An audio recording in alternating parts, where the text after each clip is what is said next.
I'm just Dude, you have to remind me now, though. All right, everyone, welcome back to another week's episode of Recliner Sports Report. Dang, we have some crazy stuff that have went down this last week. So, heads up, Andrew. First off, how are you, buddy? How are you doing? I'm doing all right. Sometimes life throws you some interesting curveballs.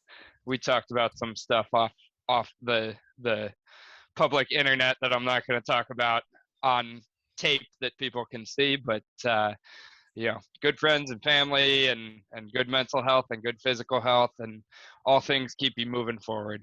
Oh, heck yeah, man.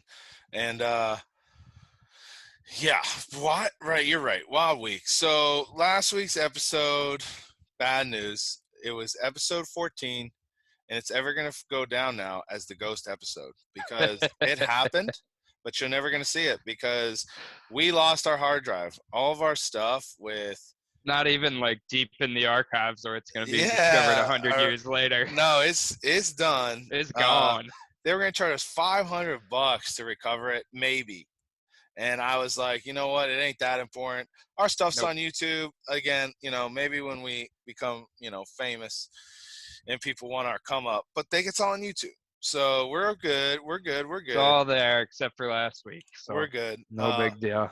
But then, had a bad week on the books. And you know what? I'm an honest man. I ride it when we're hot. Bad week. And you know what? I hate playing this card, but the judges got it wrong in Cater. I had week-changing bets on that, man. I know, you know what? You hear it all the time. So did I. That made the difference between a winning night and a losing night for me. I ended up having a losing night too. I mean, they happen. Nobody's perfect. We're not. Everyone either. always talks about the guy who talks about the last leg of a five-teamer. But you know what? My last leg came to that judge's decision. And you know what I don't like about it? Here's what I don't like about it, Andrew. Is that two of the judges had 4 and 5 being the winner. Now, the judge that did not give round 4 to Calvin Cater, that was the most clear round of all 5 rounds of the entire fight. 2. I'm sorry if I just stole your thunder. I think that's what you were about to say. But 2, coin flip. 4. I gave 2 to Cater. 4. That's Cater. where I get Cater winning 2, 4, and 5. If you're gonna give it around to Emmett, it's 2. It's not 4. Well, 3. I thought Emmett won. 3 Emmett. No, 3 Emmett won. But if you're gonna give another round to Emmett, it's 2, not 4. Right. And right. It would be 1, 2. That's where the judge got it wrong. And one of the judges, I think it was actually Sal D'Amato, who we always see be on the wrong sides of a lot of decisions. he had Emmett, but I at least agreed with the scorecard.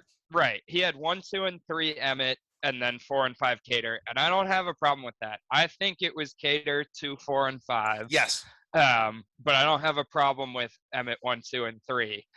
Nope. Emmett did not win 4. That's insane. And that is where I'm upset. Yep. Same. And it's not that I lost, it's that I lost like that. And that's where I'm upset with it. Right. That's a tough way to go out like that. And you know what else I'm upset with, Andrew? The Celtics. What the, and again, you're happy. The Warriors won. I knew the Warriors were going to win. I had a good bet on that. I was just upset that the way the Celtics went out. Yeah, I mean, they put up a fight like in the first 3 games, and then it just seemed like it was kind of downhill from there. And here's the thing: is the Celtics. What do you do now? What do you go? Well, they have such a young team. I mean, I think that core, you're just going after, like, I don't know, some. I don't have a name in mind, but the type player is like just a veteran leader that's been there before. But who do you like drop? An Andre Iguodala type. Who do you guy drop to get that person? Yeah, I don't know because the team's young. Marcus Smart, the best defender in the league. He's important to everything that the team does. Robert Williams? I think no. No, you want to keep him. You want to obviously keep Tatum and Brown. That's a no-brainer. So who do you drop? You don't necessarily have to drop anybody. Build a super team. But who do you pick up? Right. Yeah, I don't know the answer to that question off the top of my head. Then here's the problem: is how do you beat the Warriors? Well, you beat the Warriors by the Warriors getting old. I think that's how you beat the Warriors. Old or injured, right? Those men are dangerous. Yep. that team when Clay is at full tilt and Steph is healthy and Draymond's doing what he does, and then you add Andrew Wiggins in the mix who can go off when you need him to, and let alone Poole and some of the other guys they have. That's scary team. All right, and again, I don't know how you beat. And you know what though? Here's the deal: Steph makes basketball entertaining, and it's great to Oh, watch, absolutely. and it's He's amazing. changed the game single-handedly. Is he up there now? Do you start having those conversations now Yes, about I think so. Now about that he's Jordan won and LeBron? Do you start four questioning LeBron? four titles in 8 years. I mean, I don't put him in the same category as Jordan and LeBron because he's not the same all-around player that either one of them was. Interesting. But I think you do start to put him in the conversation of superstars who have led dynasties and won a lot of championships, and there are only a Yes. very few of those. I mean, 8 out of the LeBron last hasn't 9. even really. No, 4 out of 8. No, he's 8 of the last 9 appearances. Oh, appearances wise, yeah. Steve But Kerr. like, Steve even Kerr is a LeBron hasn't had 3-1. a Steve Kerr is a 3-1 blow up to having 10 fucking championships right. That's crazy. as a player and And coach. and with that core all together, he might get there. The Warriors might get one in the next 2-3 years before they age out. They got one more in him. Steph's got one more. That man is electrifying. I love it. I love every second of him. Yeah. What I was starting to say though is even LeBron doesn't have that stretch of dominance with one team. Like he's never won more than 2 championships in any one place. Because he like, keeps hopping like around. Steph has that more than LeBron does. Even like everybody forgets Tim Duncan won a bunch of championships, and just because they weren't like back to back to back and they were kind of spread out in his career, I think Tim Duncan won 5 rings in his career. So like a lot of people leave him out of this type of conversation, but he's got to be in the conversation too. Freaking, I tell you what, I don't know how the Warriors get beat. I don't know. And that's the dangerous thing. They're just a bunch of dangerous men, man. They're just crazy and they're good and they're fun. And I tell you what, though, here's the deal. Heat are one person away. Bucks, one person away. Garrett, we were talking with Garrett tonight at dinner. He had a brilliant idea, and I thought it was crazy. Luka and Giannis on the Mavericks. I mean, anywhere Giannis goes, they're an automatic. I mean, he's one of those But superstars in the league now. Imagine Luka and Doncic on the Mavericks. Mark Cuban can go be your point guard. You're saying if Giannis went to the Mavs, went to the Mavs. How's he gonna get there though? Because he's tied up in a max contract, and they're not trading him. Imagine it. It would be crazy. Mark Cuban writes a blank check and says, "I'll play point guard, buddy." Well, Luka's the point guard at that point, but wild. How crazy. I'd become a Mavs fan today. It would be nuts. It would be nuts. All right. Speaking of nuts, I got some honey roasted ones over there. We got a nuts card this upcoming Saturday. We have another free one. You gotta love the free ones. We got UFC Fight Night, Arman Sarukian versus Mateus Gamrot. My God, how are we even getting to this point with those two being a main event? How are we getting there? I don't know, but it's going to be electrifying. Because they're both really fucking good. That's how. They are so good. They deserve it, and they deserve to get some shine. Because they're both up and comers. The fight you didn't even know you needed. It is going to be crazy. There is actually there's a Nurmagomedov on this card. There's Olbergs on this card. There's Durden's on this card. Keller, Batista. There is a Thiago Moises. There are Parisian, Magny. There are some dudes that are on this card, and we didn't even say Shavkat. And he's the most exciting one out of all of them to me. And how did this sneak up on us like this? This is something you get excited about. Last week was last week I think was one of the better free cards in a long time. And so I think that's how this week sneaks up. And there is a lot of hype around the Izzy fight coming up. There's some good stuff going there. Right. This is That's true. it's gonna be wild, but This nonetheless, is low key a really good card, though. oh, I love it. Love every second of it. All right. So the first fight we're going to talk about, we got Chris Curtis versus Rodolfo Vieira. Curtis is coming in at 28-8. Rodolfo, an impressive 8-1 start, at the slight underdog at plus 110, and we got Curtis coming in at the favorite at minus 130. Andrew, give us your picks on this one. This is like, you want to talk about super classic, pure striker versus grappler matchup. That's what this is. So Vieira is a jiu-jitsu master. I mean, he's probably one of the best jiu-jitsu practitioners in not just MMA, in the entire world, anywhere. The guy's jiu-jitsu is insane. His cardio has been a problem for him in the past. If you remember the fight against Anthony Hernandez, where he Yep. mauled him for the first round and then he died in the second round. Like, never seen somebody fall off a cliff quite like that. Like, maybe Agapova against Shanna Dobson is another one that comes to mind like that. But he died in the second round. But then he came out in his last fight and he went to the third round and he got a submission in the third round. So he showed that he could learn from his mistake. And, I think there still has to be a little bit of a question about the cardio, because that was just one fight. And if he's going hard on the takedowns and the top pressure and the working for the submission, it has to be in the back of your mind that it's possible for him to gas out later in the fight. Right. Even though he showed in his most recent fight that he was able to get to the third and still be there. Chris Curtis, 7 straight wins on his record. He has 15 total knockouts. He hits like a truck.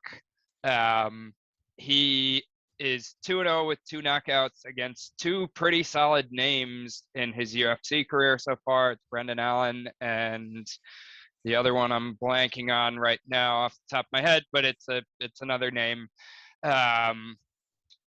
Super technical boxing. Hits fast, hits hard, mixes his striking well. He's sharp. He does have pretty decent takedown defense, which that's going to be the key to me. Is Chris Curtis going to be able to stay off the ground? Because if Vieira puts you on the ground, especially if it's in the first round or maybe even in the early second, or however long Vieira can carry his cardio, Curtis is going to be in trouble on the ground with him. I think this is a super, super close fight. The obvious thing here, if you can even find a line on it, is under 2.5. Most of the over-unders, I think, are 1.5 for this fight. Either Vieira is getting knocked out or Curtis is getting submitted. And so maybe you play those 2 props and hedge them against each other and figure out which one you like more to try to make a little bit of money. I did bet Vieira already at plus 115. I like that money line just because I think it is such a close fight to get a little bit of plus money on Vieira. Because I do think if he gets Curtis to the ground, it could be a first round submission. And he may go balls out to try to get that. And so I've got a small bet on Vieira right now. I'm definitely going to also bet Vieira by submission, and I may hedge it a little bit with Curtis by knockout. Yeah, man. Anytime you get a Brazilian jiu-jitsu artist that's, sitting at 8-1 versus a guy who is good, but like you got a guy with very little film at 8-1. That's only 9 fights going against a guy who has lots of film. And you can pick up stuff from the film, but you can't really pick up stuff from someone with 9 fights like Rodolfo Vieira, except for the fact that that he's great on the ground and that he's going to be able to submit you if he gets you into a spot. So it's always the question, right? Like, do you go with someone that has such dominance on the ground, and is that where you're going to say, hey, that's where you're putting your money? I think of that. I think of plus money, and I'm with you. I'm with you on this one. Yeah, good. I like it. I think, I think what he you're has saying. the offensive wrestling to get the takedowns too. He's not just a grappler. He's able to get the fight to the ground pretty well. Yeah. Which I like about him too. And plus money that fits right in line with where you'd want to bet, and it's one of those ones where you try to get, every car is going to have underdogs win. You try to pick one that's close, I think, statistically, and again, style of fight. And again, we're talking eight, and he's got something. Dana White sees something. I think this is one of those ones where it's written in the stars, and I think it's just going to add up to, like you said, Vieira is going to get a submission, and definitely get the win. I like it. What is the were you looking up? What is the submission line right now? Let me pop that up real quick. I would imagine if it's plus money, like you gotta It's got to like be that. plus money because his money line is plus money, so it's got to be a little higher. I'm gonna guess it's gonna be around plus 175 or so. In that area, I'll definitely be betting it. I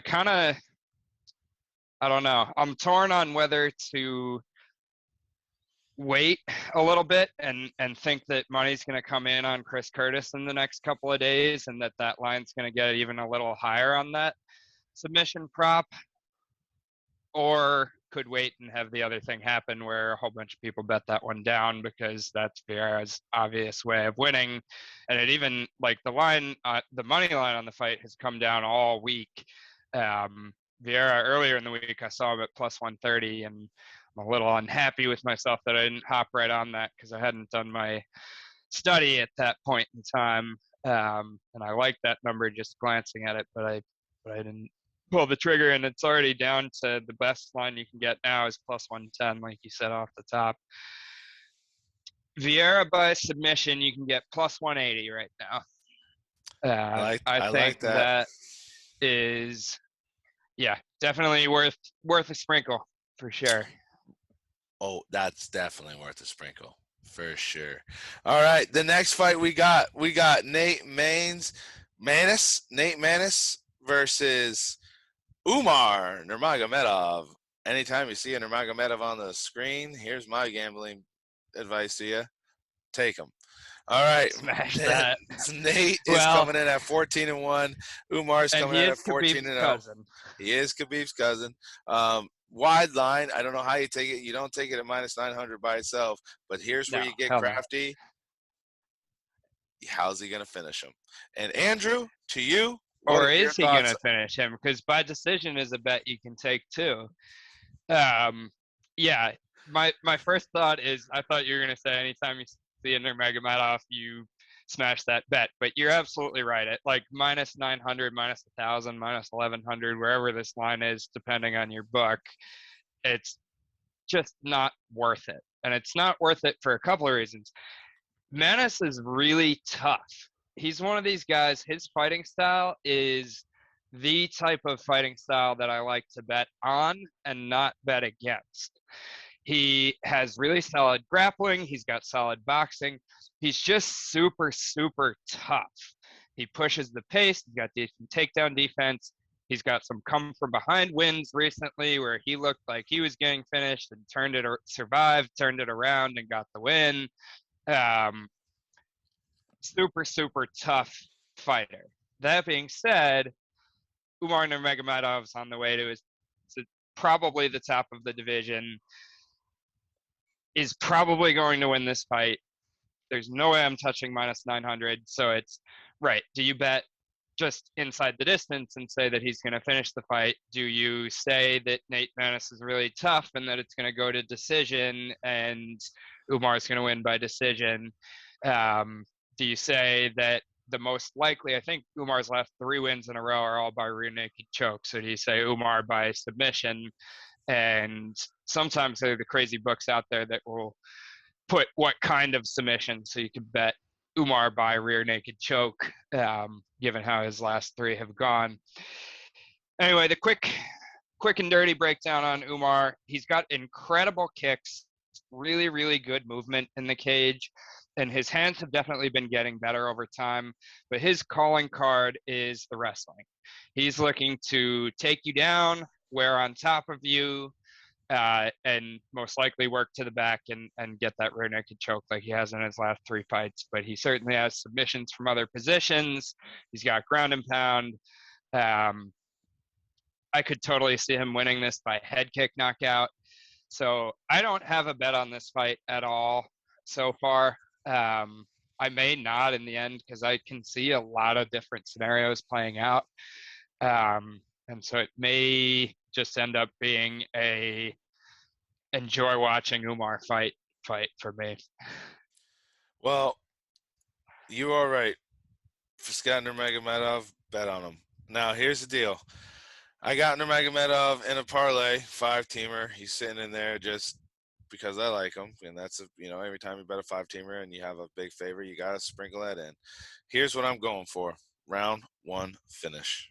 Now, I think you're right because I think it can be any other. It can be a lot of types of things, but I'm saying he is going to win in round 1. I don't know what It those could be odds head are. kick, it could be submission, it could be a whole I don't lot of know. different things. I don't know what the odds are, but that's the bet I take. But here's the We'll see if question I I can got find it. for you. Here's the question I got for you while you're searching. Umar, what does this do in that division for guys like Sean O'Malley? Well, Umar is part of that next generation with Sean O'Malley that's on the way up. And now you start thinking, what do those two look like? Umar in round 1, this is not even actually juicy enough, I don't think. It's only plus 200. What's round 2? It's all right, but What's round 2? round 2 wins in round 2, you can get plus 470. That is tasty because I see them being tough in round 1 and then Nurmagomedov and it just going 5 minutes and then Nurmagomedov finishing round 2. Manis is tough. I could see him weathering the storm all the way to the end unless he gets Wow. kicked in the head or something.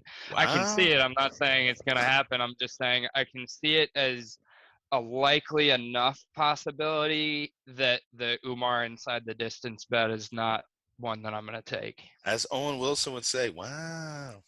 There you Wow. go. I like it. I like it. I like it. All right, man.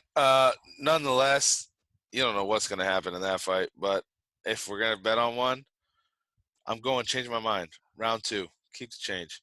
All right. There you go. The next Umar's one. definitely the pick, that's for sure. The next fight we got is the co-main event. We got Neil Magny, 26-9, coming against Shavkat Rakhmonov. Woo! Good, always good to see that boy back in the ring. Yeah. Neil's coming in at 26-9, impressive record, and Rakhmonov is a beautiful and perfect 15-0. Rakhmonov's coming out at a huge favorite at minus 410 versus Neil, who's a tough fighter, but not getting any respect here with plus 320. Andrew, what is your take on this one, buddy? So you already said Shavkat's 15-0. Those are also 15 finishes. Every single one of them. Bang. Every single one of them a finish.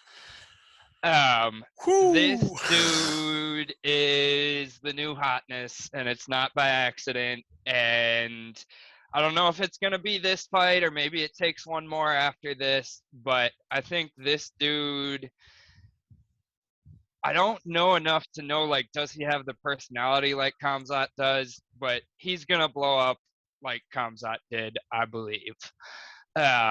That being said, I completely agree with you. I think this line is a little bit disrespectful to Neil Magny and him being a veteran of the game and the accomplishments that he's had. And he's 4-1 in his last 5 fights, so he's on a good run. Granted, he had a close decision against Max Griffin, who's maybe not the greatest fighter of all time in his last fight, so not coming off necessarily the most impressive performance, but Neil Magny's been hanging around the top 10, top 15 in the division for a number of years, and deservedly so. Magny's going to have a 3-inch reach advantage, which is actually a little bit less than Magny has reach advantage in most of his fights. So I don't think that's going to play too huge of a factor. I think, the one area of the fight that Magny may have a slight advantage in, and I really don't even think he does, is just kind of pot shotting at range, because he will have that 3-inch reach advantage. He also, Magny's well-rounded. He can strike pretty well. He can also wrestle pretty well. He's got pretty decent takedowns. Shavkat's takedown defense is decent, but can be tested, and I think that's what Neil's got to look for. I don't think there's any way to bet Shavkat's money line at over minus 400. I actually think the way to go money line, and I'm not doing this because I'm such a believer in Shavkat, and I really, really, really think he's going to win this fight. But I think looking purely at value on the money line, that Neil Magny is actually the bet. If you're getting Neil Magny at like plus 300 or plus 330, whatever he's out there at, that's the value side for sure. But I think Shavkat's the real deal. Like we said, 15 fights, 15 finishes in his professional career. Dangerous. Kicks incredibly well. And Neil Magny, one of the things he does not do well is check leg kicks. And so I think that's going to be a huge key for Shavkat in this fight because Shavkat has heavy, heavy kicks. He also has heavy, heavy hands. He has fast hands, good power. He also grapples well. So if he does get taken down, he's not a fish out of water. He's got good submissions. He's got multiple submissions on his record. I can see Shavkat winning this fight any which way, whether by decision, by knockout, or by submission. But I think where the value for me is Shavkat inside the distance, because that covers your knockout and that covers your submission, and then that also covers like some crazy DQ for Neil Magny too. Not that that's gonna happen, but You never know. Watch now I said it that way, and that's what happens in this fight. But yeah, haven't put the bet in yet, but Shavkat inside the distance. I just looked it up earlier. It's minus 135, so it's not even plus money, but I think that is very good value at minus 135, and that's where my bet's going to be. That's actually, I like that line. That's actually a really good line. I think I like that a lot. I think you might have just gave me something there that I want to hit. I like it. Yeah, I think that's the bet. Actually, I think you got me. You sold me on it. I mean, again, you look at this thing, like you said, it's hard to look at this fight and say, "Oh, I'm going to take Rakhmonov and the money line again," unless you're sprinkling a parlay, which I do have him with Nurmagomedov. Again, you start loading up a couple, then you're into something. But yeah, man, I don't see how Rakhmonov doesn't win this fight. I think Neil Magny's a great fighter. I do think the line is disrespectful, but I just don't see him winning this fight. I agree. I think those, his last fights have, the split decision, I think they have been kind of questionable. I wouldn't say he went out and dominated. He's fought good fights, but I would say, he got lucky with the scorecard there. Rakhmonov doesn't bring it to the scorecard. He doesn't never has in his professional career. Doesn't let the judges decide. And Neil likes to get into those situations. I just don't think he can do that with a man like Rakhmonov. I don't think he can. So I see a Rakhmonov finish at it. God, I just want to really just see someone get 16 finishes and 0 losses. That's just you want to root for that. It's like rooting for a triple crown winner, right? You want a triple crown winner. You don't not want them. Up until Gilbert Burns, did Khamzat have all finishes? I can't remember off the top of my head. I think he did. At least in the UFC, he did. Yeah. I think he did in his career up until Gilbert Burns. And so Gilbert Burns is not a bad guy to statistically speaking, then you bring up a good point. Statistically speaking, odds would say that this thing's going the distance. I mean, because the other 15 haven't. I mean, 1 + 1 = 2. Either way, I think the finish is the way to go. I think it's going to happen, and Rakhmonov's going to get it done. Nonetheless, it's going to be a wild fight. Last up, we got the main event. We got Arman Tsarukyan, 18-2, versus Mateusz Gamrot, 20-1. Tsarukyan's coming out again, a big favorite here at minus 300. Gamrot coming in at plus 240. Am I wrong here? Like, what are your thoughts? The line is wide, but the right guy is the favorite. That's my thought. Gambling it right off the top is that, yeah, if you like Gamrot, and I'm not going to argue too much with you if you do, I think this is much closer than the line is saying. That being said, I do think Arman's going to win. I think Arman's on his way at least to the top 5 of the division, maybe even eventually to a title shot. That's what's really exciting to me about this card is like these guys at the top of the card, Shavkat and Arman, and I would even a little bit throw Gamrot in there. These are the guys that are a little bit the future of the UFC. They might not be as huge names to casual fans right now, but these are the guys that 6 months, a year from now, when they've had, the co-main event and the main event this weekend, and then they're gonna get a couple of more fights under their belt, and they're gonna be really moving up in the weight classes and making some noise. And so that's part of what's really exciting to me about this card. Arman, incredible wrestler. Gamrot, also incredible wrestler. Both really good grapplers as well. Both with decent striking. But I do think that Arman hits harder, and I think Arman is a little bit better with his footwork, a little bit more technical on the feet. And the guy's, what is he, 25 years old? Like, and he just keeps getting better and better and better. His only loss is to Islam Makhachev, and he even put up a pretty good showing in that fight. I think Arman's the future, and I think that this is a step up and a big one. And I think Gamrot's really, really good and a really great grappler that's going to hang around the UFC for a while. I just don't think he's winning this fight.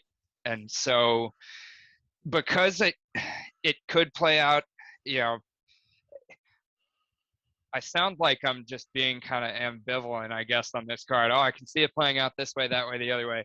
Trust me, if you watch our other podcasts, I'll give you, and I even gave it, I mean, it's super obvious to anybody who knows anything about the UFC, but, VR by submission, Curtis by knockout. I can see this fight main event going the distance, all 5 rounds. I can see any type of finish. I can see a finish on the ground with ground and pound, see a knockout finish for either side, really, and certainly submissions on the table for both guys. So I think what I'm going to end up doing, and I haven't done anything with this yet, and I better get on it fast because the line just keeps getting wider and wider and wider on Arman. But I will probably take Arman's money line and parlay that with something else that I like on the card. Yeah, I'm gonna go with Arman too, man. I think you're right. I think the guy is the future. I think he's fast. He's a great wrestler. He just got what it takes. He's fought some good guys. I think Sarukian's. I think this is gonna be a good test, but I think you're right. I think he's got it, and I don't know if this thing is a finish. I think Gamrot's tough. I can see this Yeah, I thing mean, if going the they spend a distance. lot of time wrestling back and forth, you could see a wrestle fest for 5 rounds. You could. So I don't know. Maybe the over there is a fun angle to get there. But I do definitely That's think. not a bad thought, actually. I like that. But I do I think like that. Sarukian's. He's gonna get it done. He knows what he's doing. All right, buddy. Just because we're running out of time on Zoom, God forbid Zoom would let us. Oh, I got 6 minutes left. We got our countdown on. Jeez, oh, Pete. Just real quick though, on those overs, so you can get over 2.5 at -215. So a lot of people thinking kind of the same way as But you. that's a Over 5-round three and a fight. half, Yeah, keep going up right? higher. Yeah. Over 3.5 -148, and over 4.5 is -112. Whoa. Goes to decision is +100. So yeah, Wow. the numbers are not that great there. I did like your thought, but I don't think I like those numbers enough to. I guess there's other people thinking like me. Other Huh? people thinking the same way. The bookies. Hey, your guy knows what he's talking about, huh? All There you right. go. Hey, knockout picks. I'm going with Nurmagomedov. I think you know what he's getting bored of the chokes. He's gonna see a knockout. Keep the change. I like that. I like that way of going about it. What do you got? Yeah, I need to. I feel like I say this every single show, but I need to come prepared better with these knockout bets and the lottery tickets. Who? Let's go Shavkat knockout. Love it. Love it. Keep the change. Yeah. Parlay them. Yeah, put them together. Parlay them and tip I'll your get you cashier. some nice odds. That's a nice lottery ticket right there. Just parlay those two KOs together. Absolutely love it. All right, my ticket's gonna be Nurmagomedov, Durden, Thiago Moises, TJ Brown, and Rachmanov, baby. That's who I'm going with. I'm not even throwing the main event in there. And I like doing that. I hate having to get to the main event with it being the last leg because I'm always not covering. So that's my lottery pick. So if I'm going total lottery ticket, and this is just where I feel like there are some lines that are wrong, even though the favorites are right. So if you're just trying to go for something totally crazy, that it's in the fights that we talked about. I'm not even digging deeper into the card, but I think there's an argument to be made for plus 240 Gamrot. I think there's an argument to be made for plus 370 Neil Magny. And I don't hate to make this a real lottery ticket, taking plus 700 on Nate Maness to either catch some crazy KO shot or, you never know. Sometimes these crazy DQs happen. What was the one recently? Was it Chase Sherman where he was like plus 1,000 or something and won by DQ? It wasn't him. It was somebody else. But it's somebody else who was a huge underdog recently and won by DQ, and everybody cast those bets. So yeah, I think there's an argument to be made for, if you're looking for a bet to throw a couple dollars on to win a lot of dollars, that's the lottery ticket for me. I can't even take that on my book because they're not letting me take more than 2 underdogs, but that thing would be massive. Yeah. Well, you're getting a plus 700 in there to start with, and then plus 370, plus 240. Go retire. Keep the change. I do think that Shavkat and Arman do both win their fights, but I just think that the lines are getting a little wide. Woo! It's been a long day, buddy. I hear you. It's been a long couple of days, but this is always fun to hop on and talk to you and put everything else to the side and just talk about some sports and some fights, and always a good time. And because y'all didn't get to hear it last week, we going to UFC Ortega Yair Rodriguez. Make sure that's right. You're in Long Island, check us out. We're going to be down there. We're going to be rocking. Let us know. We talked about that on the Forever Lost episode. Yeah, so we're going to be Forever on Lost. Long Island for UFC Long Island, July 16th. Coming down, bro. Ortega and Yair Rodriguez. 3 weeks. That's the one. The fight. What is the undercard starts at like 11 o'clock in the morning? We're going to be drunk by 4 p.m. I mean, if the undercard starts at 11, I think we're going to be drunk by noon. Bet by 7. That's one of those days, right? Yeah. I wonder why they're doing it so early, being on Long Island. I think there's a couple Russian fighters. I think they're giving them help. giving it a better time for Europe.